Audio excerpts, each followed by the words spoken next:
अस्सलाम वालेकुम। क्या आप जानते हैं कि हर वो बच्चा जो पढ़ाई में कमज़ोर हो ज़रूरी नहीं है कि वो ज़हीन ना हो।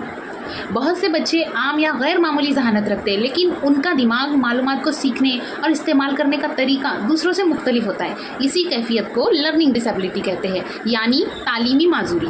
आज हम लर्निंग डिसेबिलिटी के 9 अहम अक़साम और उसकी आसान मिसालों को समझने की कोशिश करेंगे। तो चलिए डिस्कस करते हैं। पहला है डिसलेक्सिया। डिसलेक्सिया में बच्चे को पढ़ने, अल्फाज को पहचानने और हिज्जों में दुश्वारी महसूस होती है। मिसाल के तौर पर बच्चा किताब को ताबक पढ़ लेगा, बी को डी पढ़ेगा, पी को और बी को इन दोनों में फ़र्क नहीं कर पाएगा, तो इसे हम डिसलेक्सिया कहेंगे। एक मशहूर फिल्म है तारे ज़मीन पर, तो उसमें जो एक किरदार होता है ईशान अवस्थी का, उस बच्चे का, उस तालिब इल्म का, तो उसको इसी डिसलेक्सिया की जो है एक ऐसी डिसेबिलिटी होती है। वो ज़हीन तो होता है लेकिन उसे लिखने में मुश्किल महसूस होती है।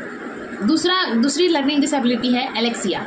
एलेक्सिया वो हालत है जिसमें इंसान पहले पढ़ सकता था, लेकिन दिमागी चोट, किसी सदमे की वजह से या किसी बीमारी के बाद पढ़ने की सलाहियत मुतासिर हो जाती है। मिसाल के तौर पर अगर कोई शख्स अखबार देखे मगर अल्फाज को पहचान ही ना सके, तो इसी को कहते हैं एलेक्सिया।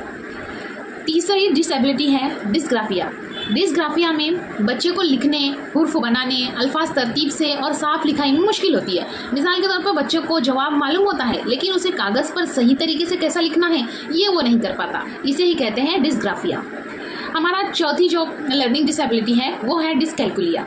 डिसकैलकुलिया यानी ये रियाजी से मुताल्लिक लर्निंग डिसेबिलिटी है।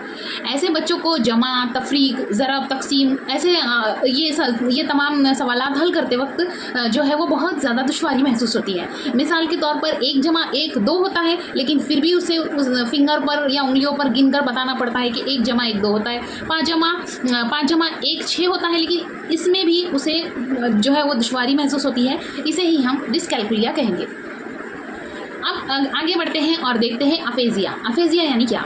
अफेजिया में इंसान को बोलने या दूसरों की बात समझने में दुश्वारी महसूस होती है। ये अक्सर फालिज या दिमागी चोट के बाद में होती है। अगर हम एग्जाम्पल देखें तो इंसान के जहन में लफ्ज़ तो मौजूद होते हैं, लेकिन उसे ज़बान से किस तरीके से अदा किया जाए वो नहीं कर पाता।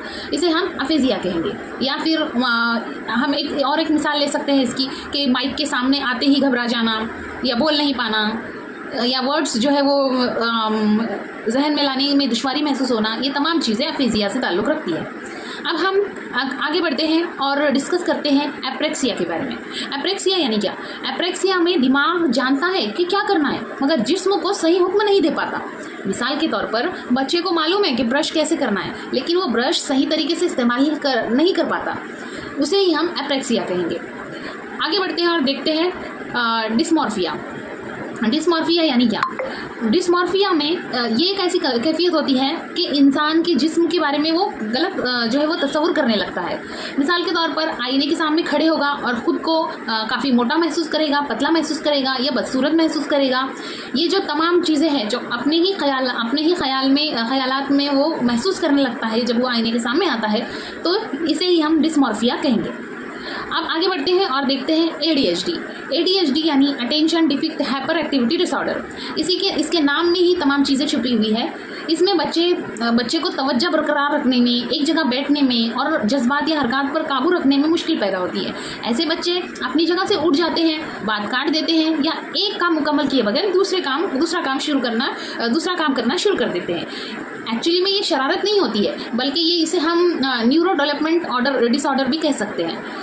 तो आज हमने कुछ 8 से 9 डिसेबिलिटीज़ के बारे में पढ़ा, लेकिन याद रखिए लर्निंग डिसेबिलिटी जो होती है वो बीमारी नहीं होती, बल्कि सीखने का एक मुख्तलिफ अंदाज, सही रहनुमाई, सब्र, खुसूसी तदरीसी तरीके वगैरह और वालिदैन असातिज़ा के ताउन से बच्चे जो है वो अपनी ज़िंदगी में नुमाया कामयाबी हासिल कर सकते हैं। अगर आपको ये वीडियो पसंद आई हो तो लाइक करिए, शेयर करिए और चैनल को सब्सक्राइब करिए। थैंक यू, शुक्रिया, अल्लाह हाफिज़।